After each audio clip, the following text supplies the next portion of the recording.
My name is Rebecca Morgan, 34, and I founded Modest Elegance, now worth $15 million annually. At my mother's funeral last month, my sister Amber publicly ridiculed my dress, calling it cheap-looking garbage. The cruel irony? I designed that dress myself, using patterns Mom taught me. The sister who had always competed for attention had no idea she was mocking the founder of a brand celebrities wear. Childhood wounds reopened that day alongside grief for Mom.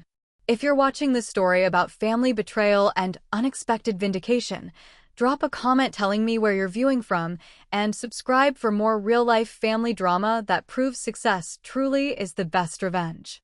Growing up in Boston with my older sister Amber wasn't easy.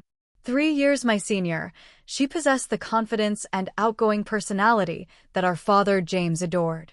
From childhood, the dynamic was clear. Amber was Dad's favorite, while I found solace with Mom. Our mother, Evelyn Morgan, worked as a seamstress from home. While other mothers attended PTA meetings in designer clothes, Mom wore her own creations.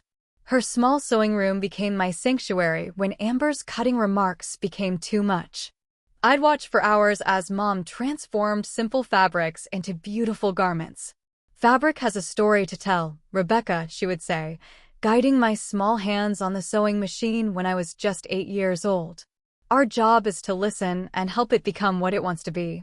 Dad never understood this connection. A successful investment banker, he valued ambition, status, and social climbing, all qualities Amber embodied perfectly. She joined every club, won every contest, and made sure everyone knew about her achievements. I was quieter, more reflective, finding my voice through design rather than declarations. "Rebecca's too sensitive," Dad would tell Mom when I'd cry after Amber's teasing. "She needs to toughen up if she's going to succeed in the real world." Mom would defend me quietly. "Different flowers bloom in different seasons, James. Rebecca's time will come." By high school, the divide in our family had solidified.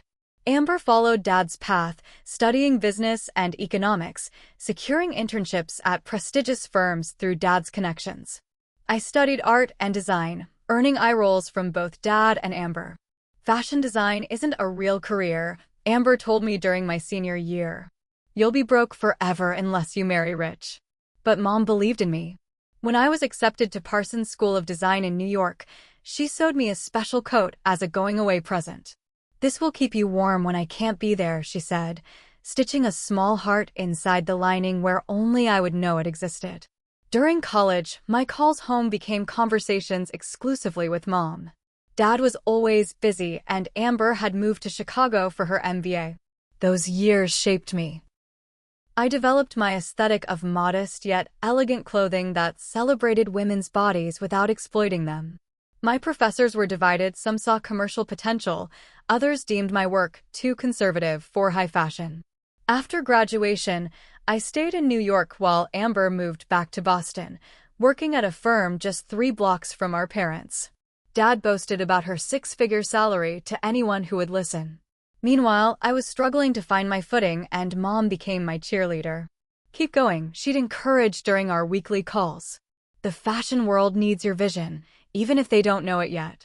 3 years ago, Mom called with news that shattered our world. Stage 4 ovarian cancer. Despite living just minutes away, Amber visited the hospital only when it was convenient for her schedule. I commuted from New York every weekend, often sleeping in the uncomfortable hospital chair, helping Mom to the bathroom, and advocating with doctors. During those long hospital nights, Mom and I planned designs together. She was too weak to sew, but her mind remained sharp. We sketched ideas on napkins and hospital forms. It became our escape from the harsh reality of her prognosis. "Promise me you'll wear something special that you've made to my funeral," she whispered during one of her clearer moments. "Something that tells our story." "Don't talk like that, Mom," I begged, but we both knew time was running short. In her final months, Mom gave me her vintage Singer sewing machine, the one she'd received from her own mother, along with her collection of fabrics gathered over decades. "These were waiting for the right project," she told me. "Now they're yours." When Mom passed, I felt a piece of myself die too. The woman who had believed in me when no one else did was gone. Dad retreated into a shell of stoicism, while Amber took charge of the funeral arrangements, barely consulting me despite knowing how close Mom and I had been.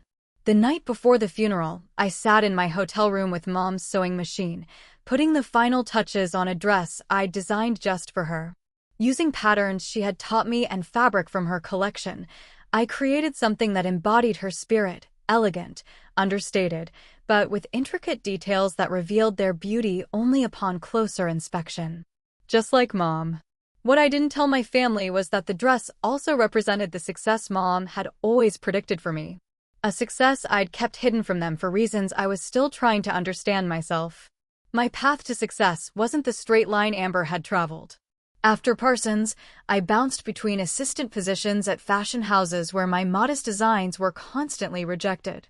Sex sells, Rebecca, one creative director told me bluntly. Nobody wants clothes that hide what women should be showing off. I disagreed fundamentally.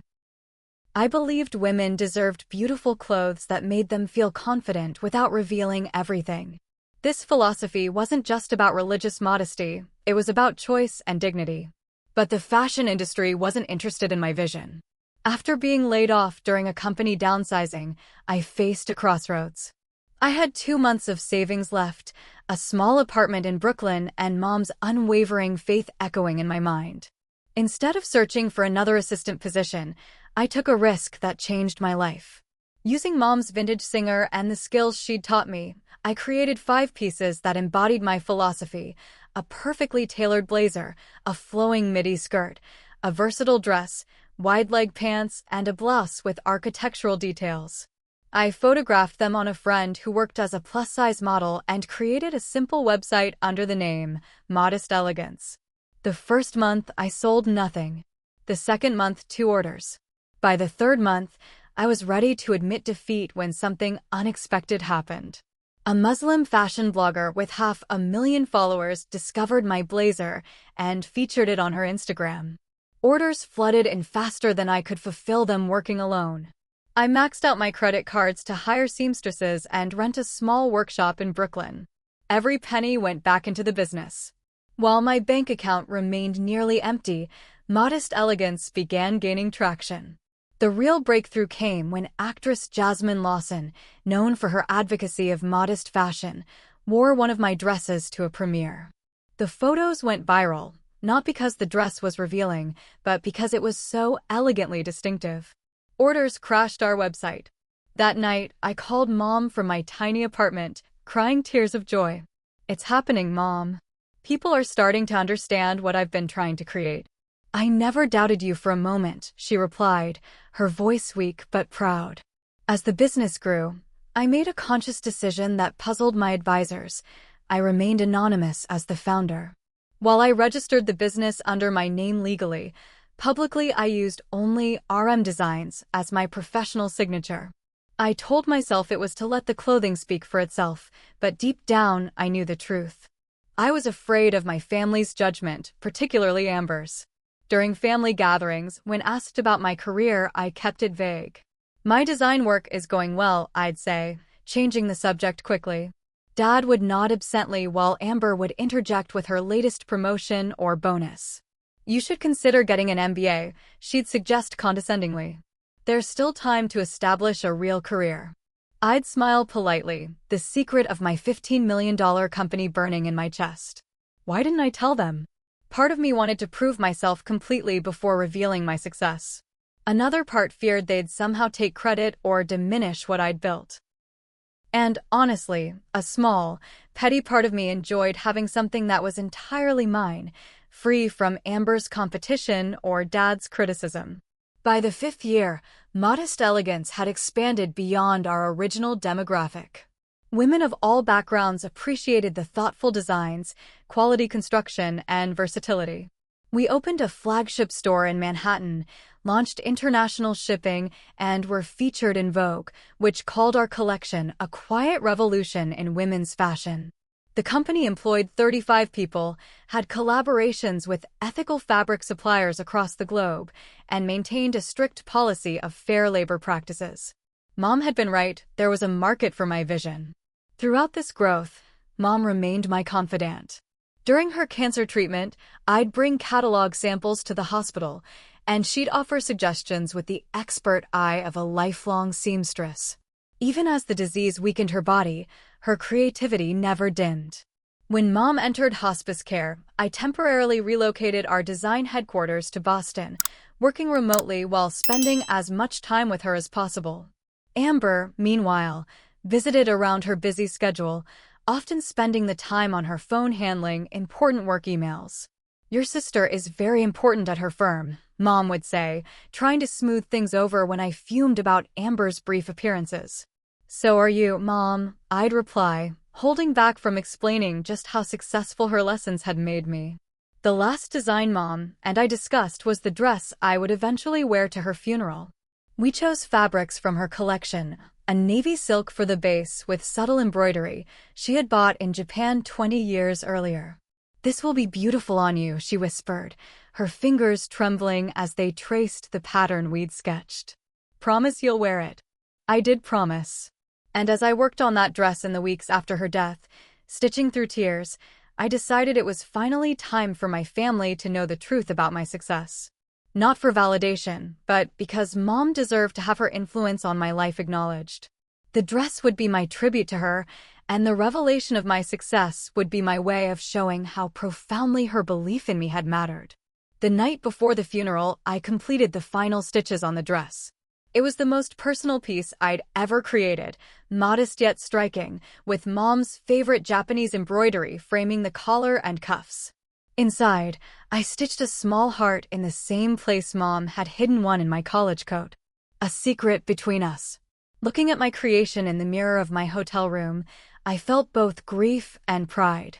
Tomorrow, everyone would know that the unfavored daughter had built something meaningful. Tomorrow, I would wear my truth. Boston greeted me with appropriately dismal weather the day before Mom's funeral. Gray skies and persistent drizzle matched my mood as the taxi pulled up to the hotel where I'd booked a room. I could have stayed at my parents' house. Dad was rattling around there alone now, but the thought of navigating that empty space without Mom was unbearable. The hotel room was generic and soulless, but it offered something I desperately needed: neutral territory. I hung the garment bag containing my special dress in the closet and carefully unpacked Mom's portable steam iron. Some habits she taught me never faded. Never trust hotel irons with good fabric. My phone buzzed with a text from Amber. "Funeral director needs final headcount for programs. Are you bringing anyone? No, how are you holding up, or when did you get to town? Just business." I texted back a simple, "Just me," and set the phone aside. The dress needed final adjustments. I'd lost weight during Mom's last weeks, something that happens when hospital cafeteria food becomes your primary diet and grief eats away at your appetite. I laid out my sewing kit, the one Mom had assembled for me when I left for college, and began taking in the seams with precise, tiny stitches that would be invisible to anyone who wasn't looking for them. As I worked, my business phone kept lighting up with notifications. Our fall collection was launching next week, and despite my COO Miranda assuring me everything was under control, there were decisions only I could make. I handled them during short breaks, careful to keep thread away from my phone screen. "The Vogue photographer wants to reschedule the studio visit," Miranda texted. "Works better with your current situation anyway." I appreciated her understanding. I hadn't told my team much about my family dynamics, but they knew I was grieving and needed space. That's the kind of workplace culture I'd built, one that respected personal boundaries while maintaining professional excellence. Mom would have approved. Around 6 that evening, my personal phone rang. Dad's number. I took a deep breath before answering. "Rebecca? Are you in town?" His voice sounded older than it had just weeks ago. "Yes, I got in this afternoon. I'm staying at the Marriott downtown." A pause. "You could have stayed here. Plenty of room." "I know, Dad. I just thought it would be easier this way." Another pause. "Amber has everything arranged for tomorrow. Service at 10, burial at noon, then back to the house for a reception." "Sounds like Amber has it under control," I said, unable to keep the edge from my voice. "Did she happen to mention that I wasn't consulted about any of the arrangements for Mom's funeral?" Dad sighed heavily. "Don't start, Rebecca. Your sister has been here, handling everything while you were in New York doing whatever it is you do. I bit back the explanation that whatever I do had funded a significant portion of Mom's medical expenses, something I'd arranged directly with the hospital to keep private. Instead, I said, I was with Mom every weekend for 3 years, Dad. I was there for her last breath while Amber was at a business dinner. We're all grieving in our own way, he replied, his standard response whenever Amber's behavior should have been questioned but wasn't. Just be at the church by 9:30. Amber wants the family to meet with the minister beforehand. After hanging up, I returned to my dress alterations with renewed determination. The minister meeting was news to me, another detail Amber had forgotten to mention. I wasn't surprised to learn she'd excluded me from speaking at the service. She had already texted the finalized program showing herself delivering the family eulogy. A knock at my door interrupted my thoughts. I opened it to find Greg, Amber's husband of 7 years, standing awkwardly in the hallway with a paper bag. Hey, Rebecca, he said, offering a sympathetic smile. Thought you might need dinner. There's a sandwich and some soup from that place your mom liked. I invited him in, genuinely touched by the gesture. Greg had always been the buffer between Amber and me, smoothing over the sharp edges of our interactions. How are you holding up? He asked, setting the food on the desk. I'm okay, I lied, then gestured to the dress form where my creation was displayed. Just finishing Mom's dress. Greg studied it with genuine appreciation. That's beautiful, Rebecca. Evelyn would have loved it. Thanks. I hesitated before asking, how bad is it going to be tomorrow? With Amber, I mean. He ran a hand through his hair. She's stressed. You know how she gets when she's trying to manage everything. You mean controlling everything. She means well, he said, the standard Greg response to Amber's behavior. She wants everything to be perfect for your mom. Perfect according to Amber's standards, not Mom's, I replied, then immediately regretted my sharpness. Greg didn't deserve to be caught in the crossfire. Sorry. I just wish she had included me more in the planning. Greg nodded sympathetically. For what it's worth, I told her she should have. But tomorrow isn't about the tensions between you two. It's about Evelyn. He was right, of course. Mom had always hated our bickering. Her voice echoed in my memory. Life's too short to waste it on pettiness, Rebecca. Rise above it. After Greg left, I finished my alterations and tried on the dress one final time.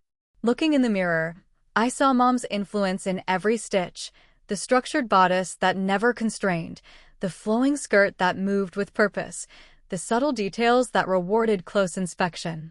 It was the physical embodiment of everything she had taught me about both clothing and life.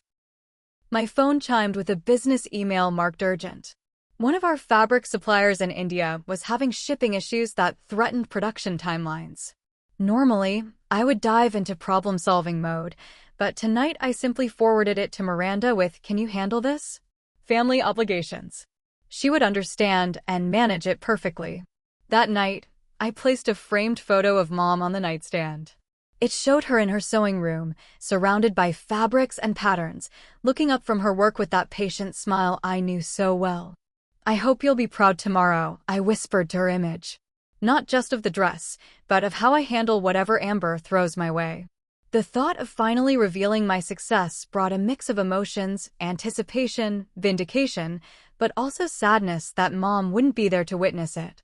She had kept my secret all these years, respecting my desire for privacy within the family, even though I knew she longed to brag about my accomplishments.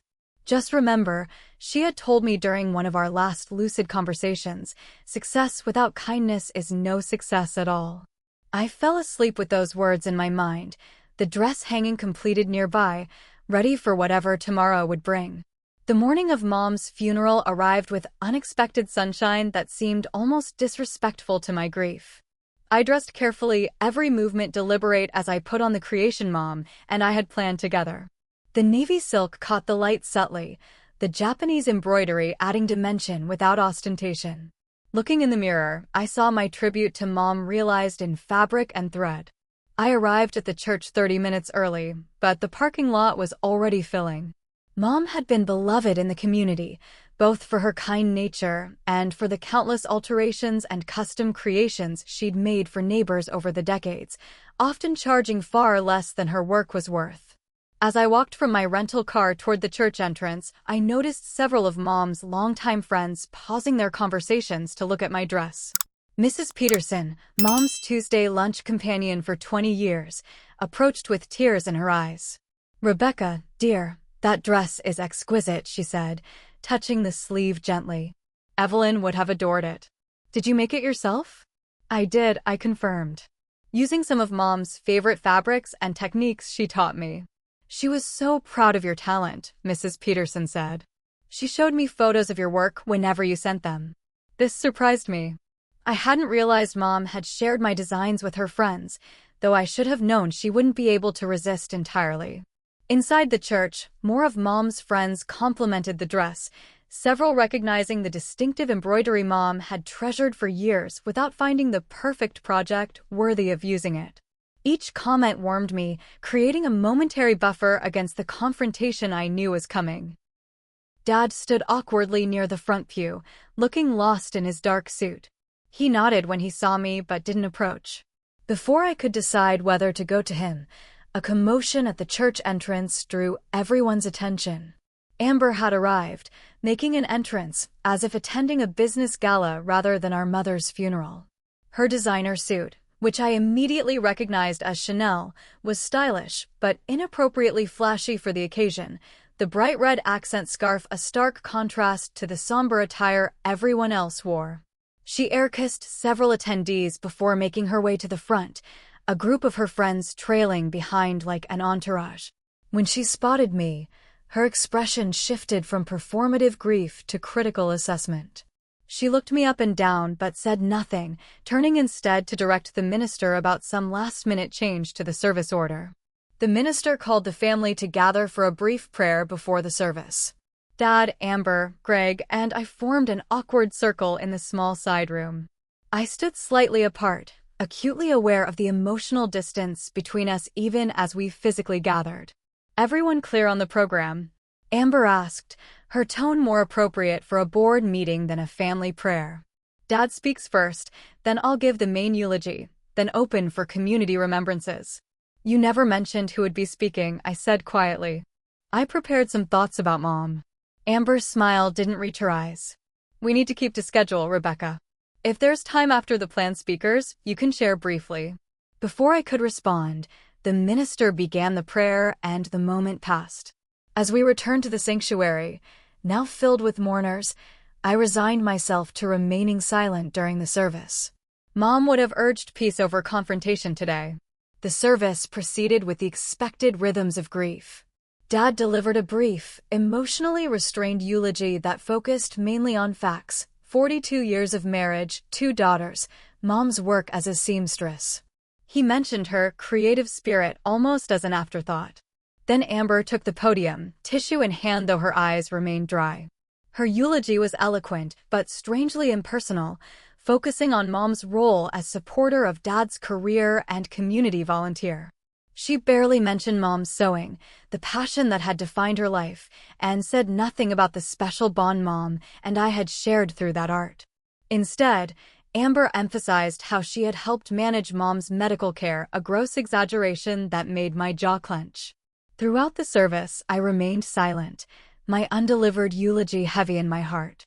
I thought about all the things I would have shared: Mom's patience when teaching me to sew, her ability to see potential in discarded fabric others would overlook, her quiet wisdom that influenced my business philosophy as much as my design aesthetic. After the burial, which was mercifully brief in the unseasonable heat, everyone gathered at my parents' house, now just Dad's house, for the reception. The home felt wrong without Mom's presence, her sewing room door closed as if to pretend that space didn't exist.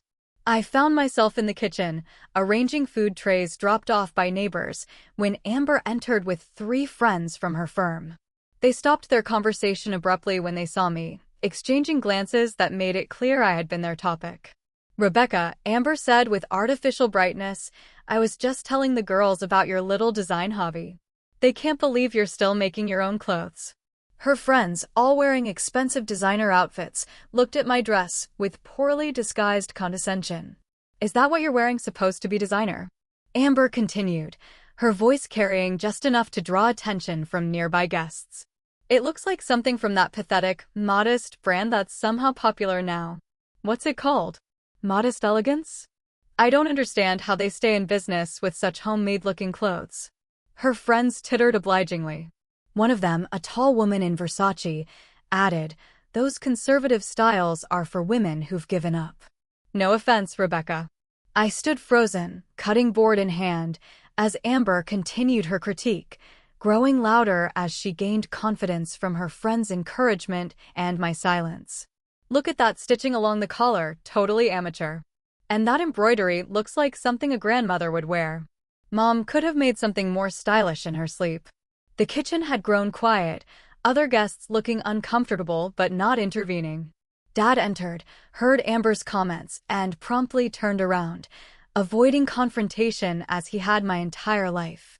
"Actually," I said finally, my voice surprisingly steady, "Mom helped design this dress. The embroidery was her favorite, from Japan."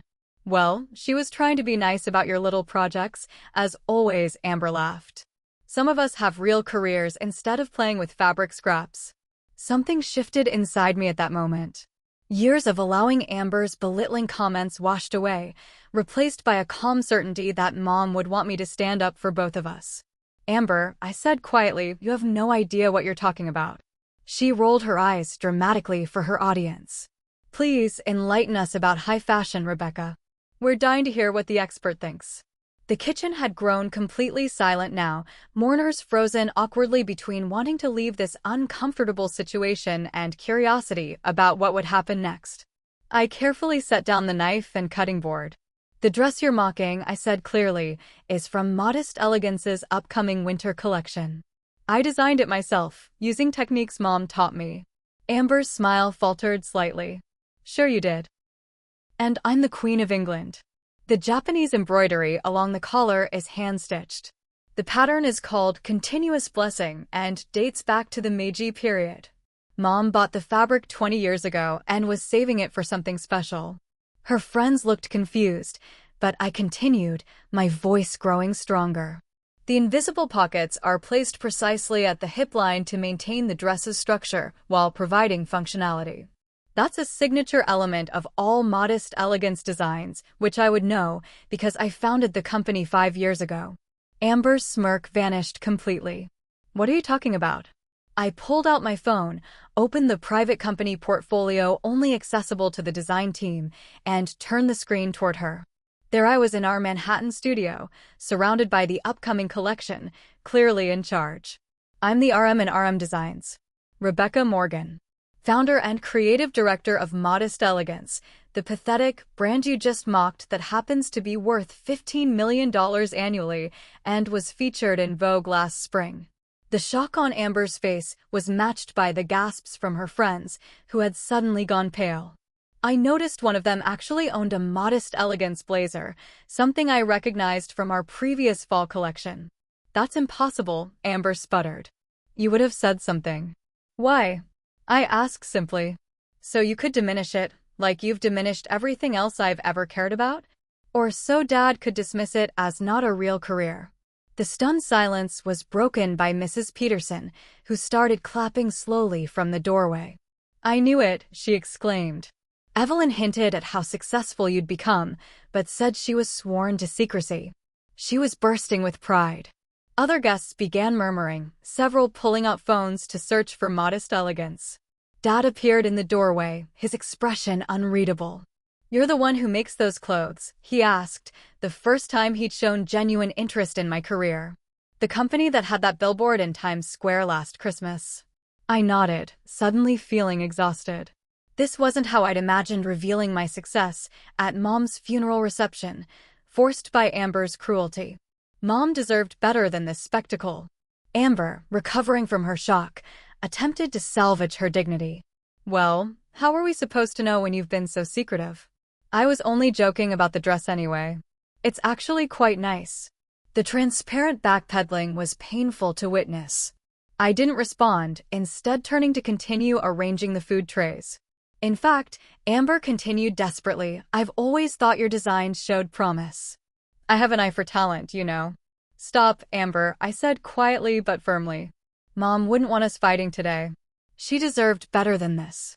Something in my tone silenced her completely.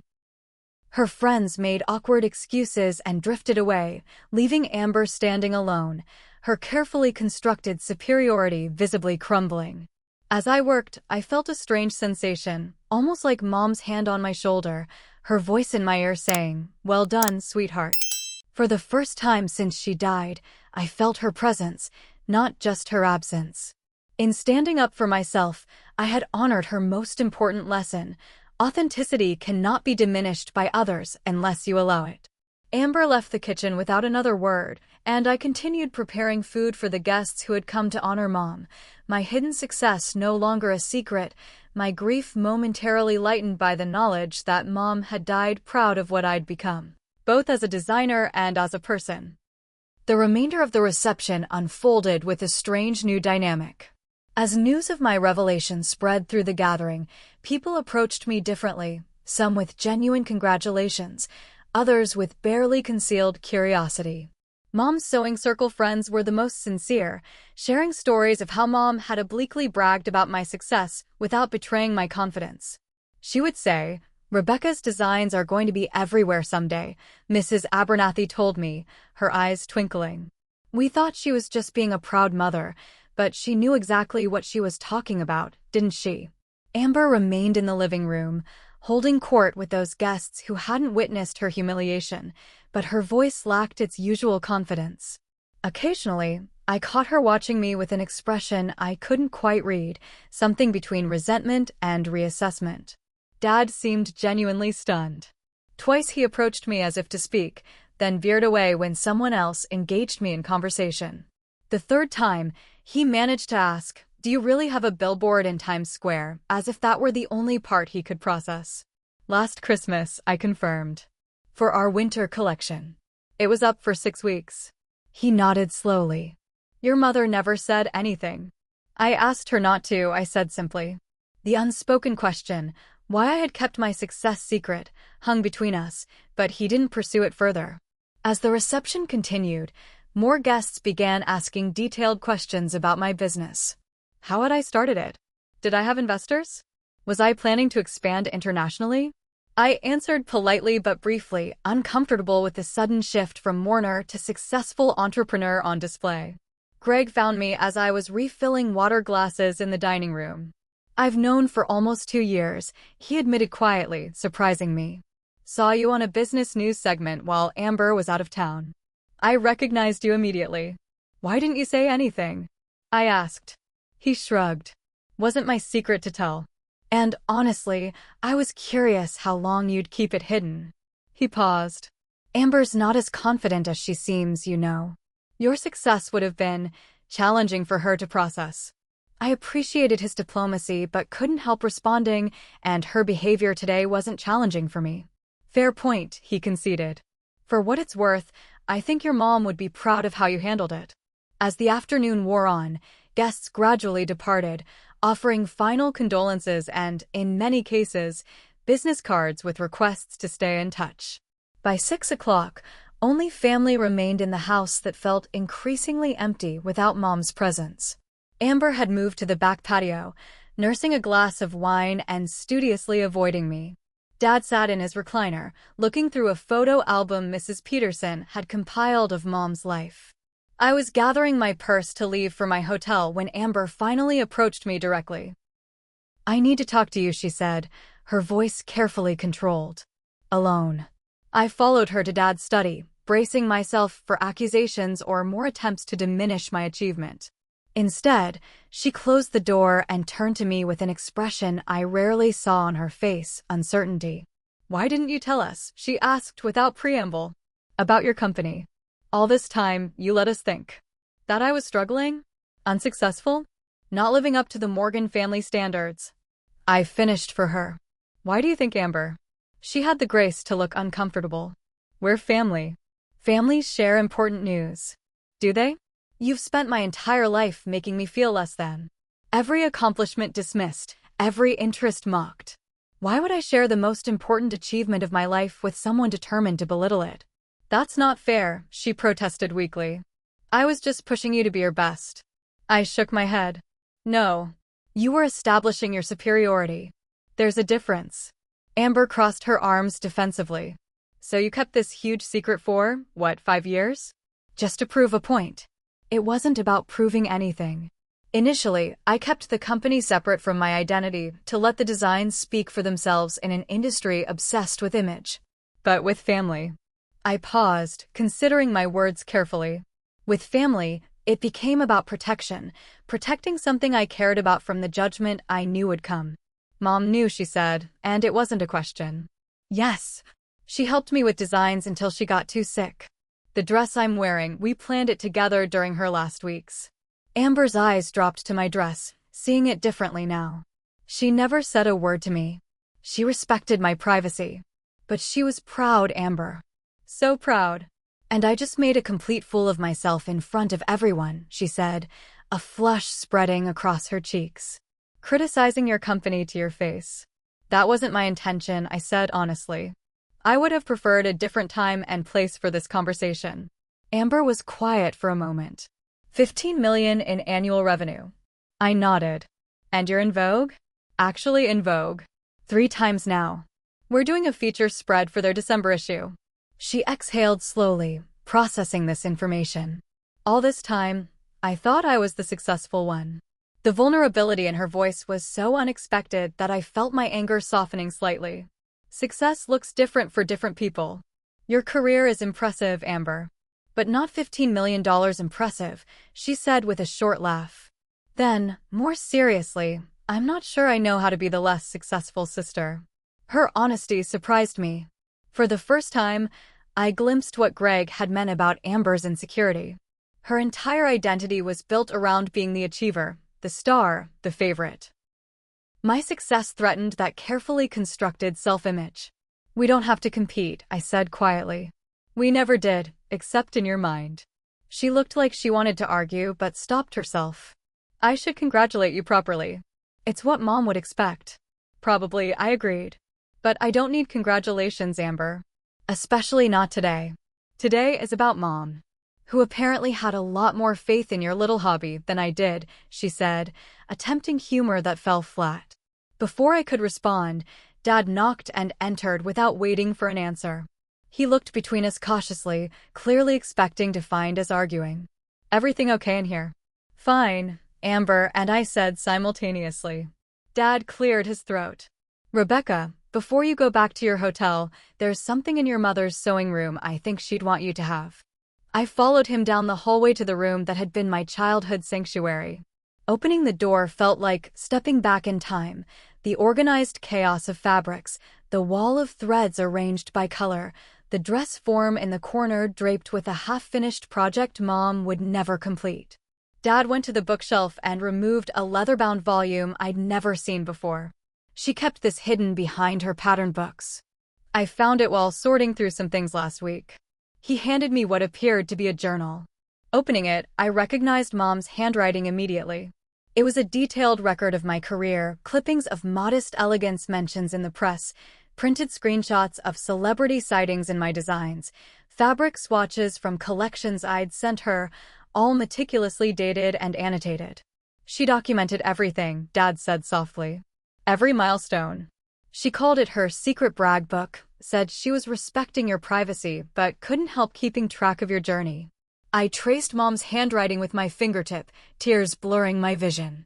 On the final completed page, she had pasted a small swatch of the Japanese embroidered fabric now featured on my dress, with a note, for Rebecca's funeral dress. She will make something beautiful with this when I'm gone, just as she's made something beautiful of her life.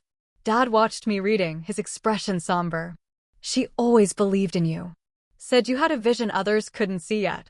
He hesitated before adding, I should have listened to her more. I looked up, surprised by what sounded almost like an apology. I didn't understand your path, he continued. Still don't really.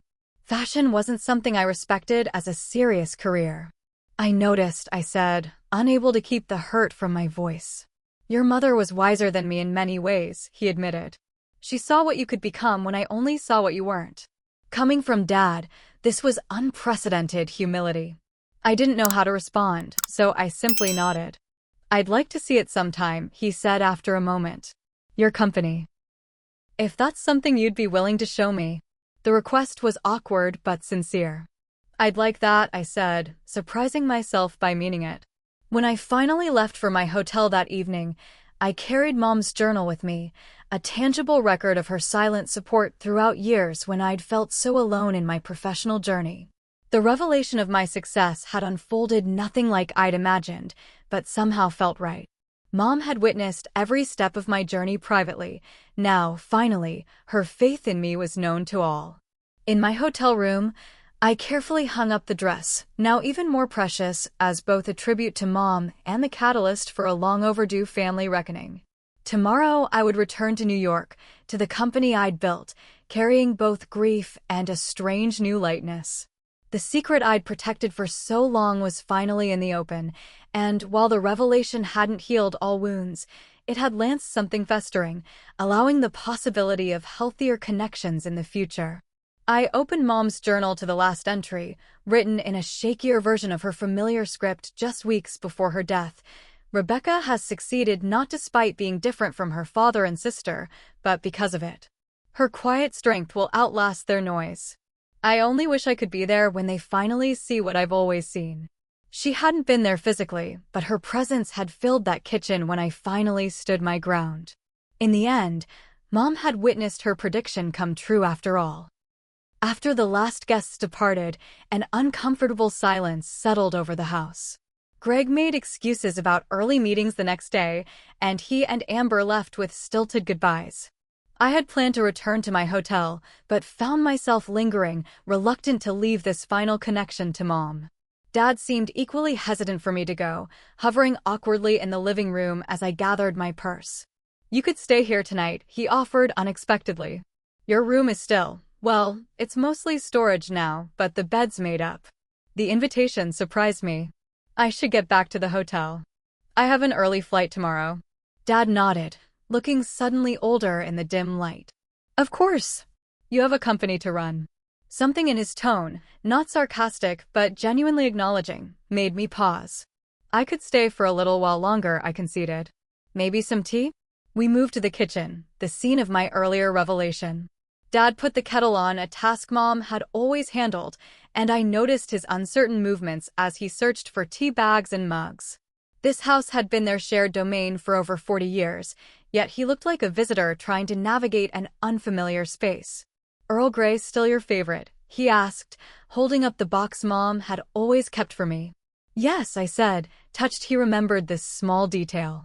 As we waited for the water to boil, Dad cleared his throat. That was quite a bombshell you dropped today. I tensed, bracing for criticism. It wasn't how I planned to tell you.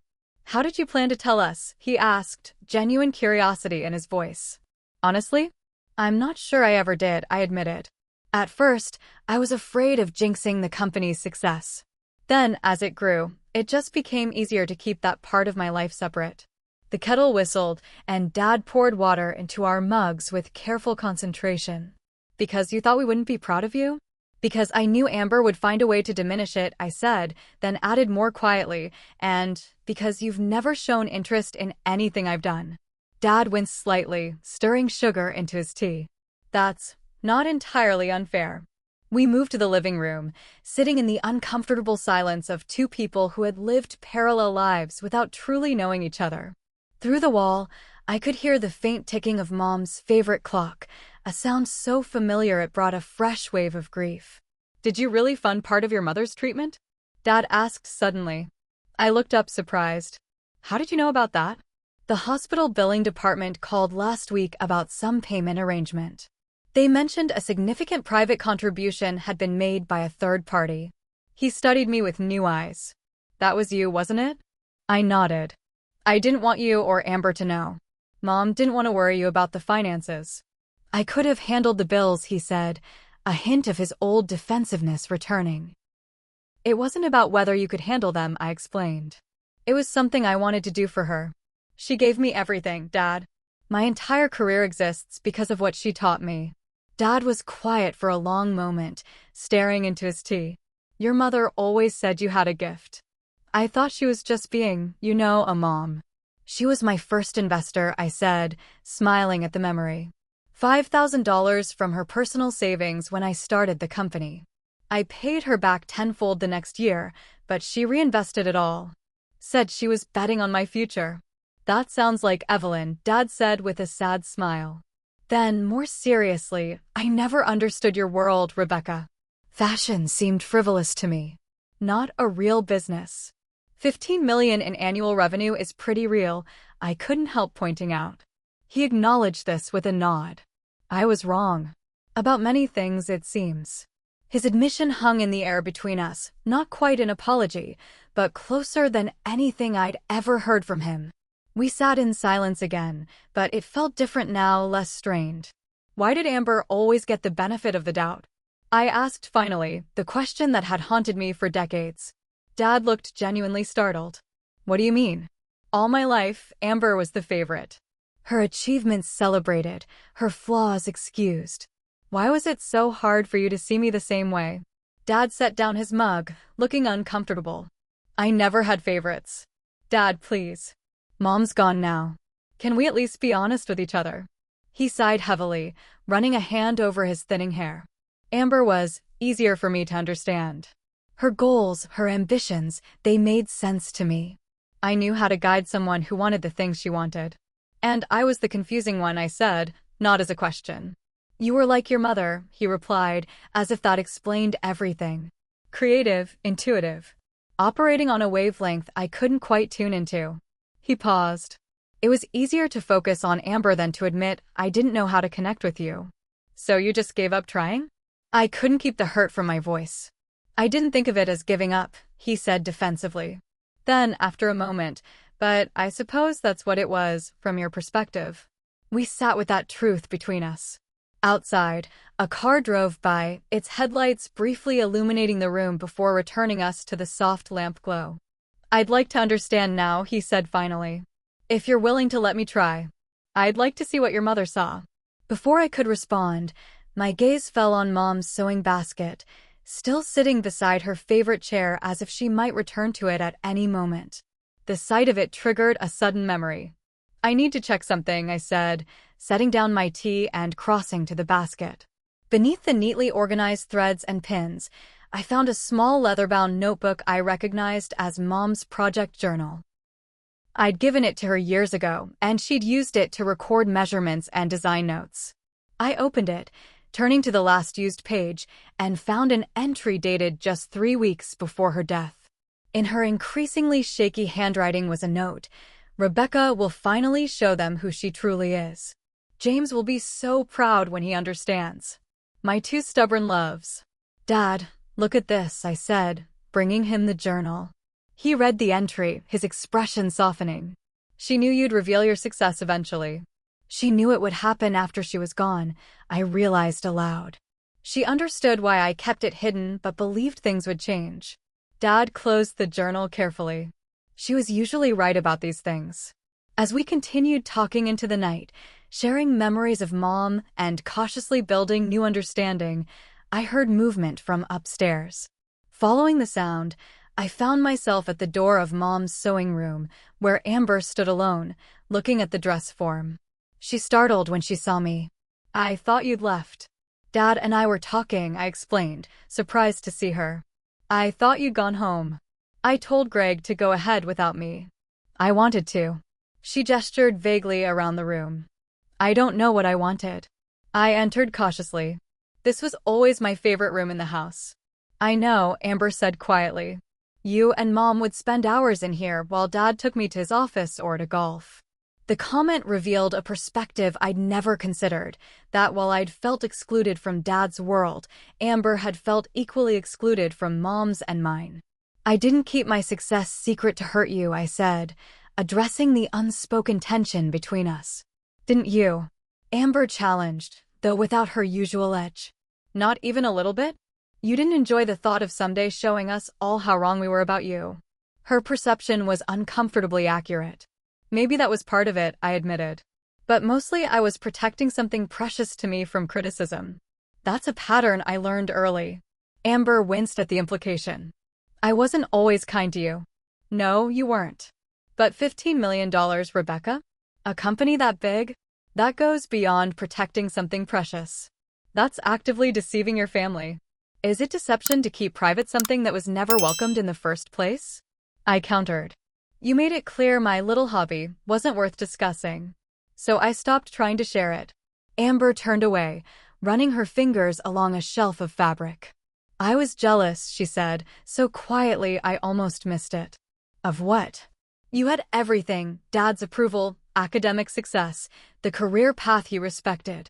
You had Mom, she said simply. And this connection to her I could never match.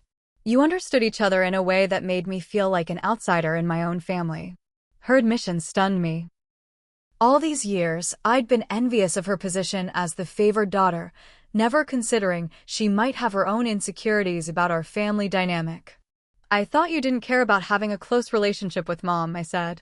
Of course I cared, she replied, her voice catching. But by the time I realized what I was missing, your bond was already formed. It was easier to pretend it didn't matter than to admit I'd missed out on something important. We stood in silence, surrounded by the remnants of Mom's creative life, each seeing our shared history from a new angle. I'm not expecting us to suddenly become best friends, I said finally. There's too much history for that. Agreed, Amber said with unexpected honesty. But maybe we could try for something better than what we've had. It wasn't forgiveness or reconciliation, not yet.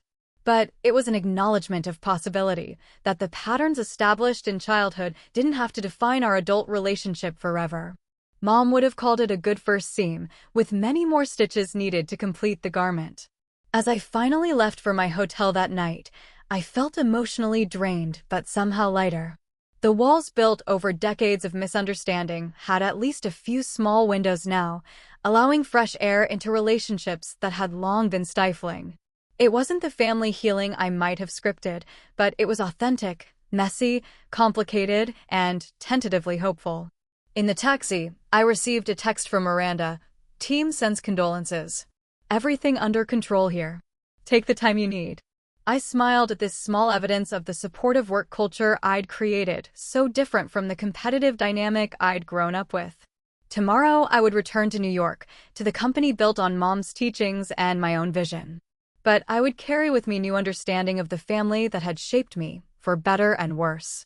Mom's final gift hadn't been the sewing machine or fabrics, but this, the chance to reframe the past and, perhaps, stitch together a different kind of future. 6 months after Mom's funeral, autumn painted New York in brilliant hues of orange and gold. My design studio overlooking the Hudson River captured this seasonal transformation perfectly, the large windows framing a vista that changed daily, much like the journey I'd been on since Mom's passing. The studio had been redesigned over the summer. Mom's vintage Singer sewing machine now held a place of honor near my desk, and photos of her adorned the walls alongside Modest Elegance's magazine features and design awards. Her presence infused the space, a daily reminder of where my journey began. I was reviewing fabric samples for our spring collection when my assistant knocked on the door. Your father is here, she announced, looking slightly puzzled. In the 6 months since she'd worked for me, Dad had never visited the studio. Send him in, I said, quickly clearing space on the conference table. Dad entered tentatively, taking in the expansive studio with wide eyes. At 70, he seemed simultaneously older and more vital than he had at the funeral, the grief still evident, but with a new spark of engagement I hadn't seen in years. This is quite an operation, Rebecca, he said, setting down his briefcase. When you said studio, I pictured something smaller. We occupy the entire floor now, I explained, offering him a seat. The production facilities are in Brooklyn, but design and business operations happen here. Dad nodded, looking around at the mood boards and sketches. Your mother would have loved this place. She helped design it, actually, I told him. Before she got sick, I flew her out to consult on the layout. That's her influence there, I pointed to the natural light configuration and ergonomic workstations. This was Dad's third visit to New York since the funeral. Our relationship was evolving slowly, with cautious steps toward genuine connection. He'd asked questions about my business with growing interest, and I'd found myself increasingly able to share this part of my life without fear of dismissal. "How was your flight?" I asked as I poured him coffee from the studio's espresso machine. "Uneventful," he replied, then added with surprising enthusiasm, "I read that profile of you in Business Week on the plane. Very impressive." I smiled at his awkward attempt at praise. "Thanks." That interview was terrifying, actually. I'm still getting used to being the public face of the company. The decision to reveal myself as Modest Elegance's founder had come 3 months after Mom's funeral. After years of anonymity, stepping into the spotlight had been challenging but liberating. Amber sent me the link to that interview, Dad mentioned casually. I paused. Amber read my interview. Apparently. She said something about your comments on sustainable fashion being surprisingly insightful. He smiled slightly. I think that's as close to a compliment as you're likely to get from her. I laughed to spite myself. Amber and I had established a fragile truce since the funeral. Our interactions remained formal, but the cutting remarks had largely ceased. Last month, she'd even sent a brief congratulatory text when Modest Elegance won a prestigious industry award. "How is she?" I asked, realizing I hadn't spoken to my sister in several weeks. "Busy," Dad said. "The firm made her partner last month." "That's great," I said sincerely. "She's worked hard for that." Dad nodded, then gestured to the large calendar on my wall marked with upcoming collection deadlines. "You both did. In different ways." This simple acknowledgement that my path had required as much dedication as Amber's more traditional route would have been unthinkable a year ago. Small steps, I reminded myself. Small steps. "I brought something for you," Dad said, opening his briefcase. "Found it while cleaning out some old files." He handed me a faded drawing on construction paper, a childish sketch of a dress, labeled in my 7-year-old handwriting, Rebecca's Dezens. "You saved this?" I asked, genuinely surprised. "Your mother did," he admitted. "She kept a file of all your early sketches. Said someday they'd be valuable, like Picasso's childhood drawings." He cleared his throat. "I thought it might belong here, with your other accomplishments." The gesture touched me deeply. I immediately walked to the wall of framed achievements and pinned the drawing directly beside our latest magazine cover. "Perfect placement," I said, stepping back to admire the contrast between my childhood dream and its adult realization. Dad smiled, then grew more serious. "I've been thinking about what you said at the funeral, about protecting your success from criticism." He paused, choosing his words carefully. "I wish you hadn't felt that was necessary. But I understand why you did." It was the closest he'd come to a direct apology for years of dismissing my chosen path. I accepted it as such. "The memorial collection launches next week," I told him, changing the subject to easier ground. "Would you like to see it?" I led him to the display area where samples from the Evelyn collection hung on elegant forms. Each piece incorporated elements of Mom's personal style and techniques she'd taught me, updated for contemporary tastes. "These are inspired by different phases of Mom's life," I explained, showing him a structured jacket reminiscent of what she'd worn to his banking events in the 1980s, a flowing dress that captured her relaxed weekend style, and a versatile scarf using patterns from her favorite fabrics. Dad touched the scarf gently. "She would have loved seeing her influence like this." 20% of proceeds will fund scholarships for young designers from low-income backgrounds, I added. "Mom always said talent shouldn't be limited by circumstances." He nodded approvingly. "She believed that about you too." Even when I questioned whether fashion was a viable career, she never doubted your path. We spent the afternoon touring the entire studio, Dad asking increasingly informed questions about design processes and business operations. As we walked, I found myself sharing stories about Mom's influence on specific techniques, watching him absorb this side of her life he'd largely ignored during their marriage. "I missed so much," he said quietly as we ended up back at my office. "Not just with you, but with her too. I didn't understand her creative side any more than I understood yours." "She knew that," I said gently. But she loved you anyway. As Dad prepared to leave for his hotel, he paused at the door. Have you spoken to Amber about Thanksgiving? She mentioned maybe doing something together this year, the three of us. The suggestion surprised me. She said that. Well, Greg suggested it first, Dad admitted. But she agreed it might be good to try. First holidays without your mother and all that. I considered the prospect of a family holiday without Mom's buffering presence. A year ago, I would have declined immediately. Now, I found myself considering the possibility. I'll think about it, I promised. No guarantees, but maybe. After Dad left, I returned to my desk where the latest issue of Vogue lay open to my first major interview since revealing myself as Modest Elegance's founder. The headline read, "Rebecca Morgan steps into the light, how a seamstress's daughter built a fashion empire on humility and vision." The interview had been cathartic, finally sharing the story of Mom's influence on my design philosophy and business ethics. I'd explained how her approach to sewing, patient, detail-oriented, respecting the integrity of materials, had shaped not just my aesthetic, but my company's values. My mother taught me that true elegance never demands attention, but rewards it, I'd told the interviewer. That's the foundation of everything we create.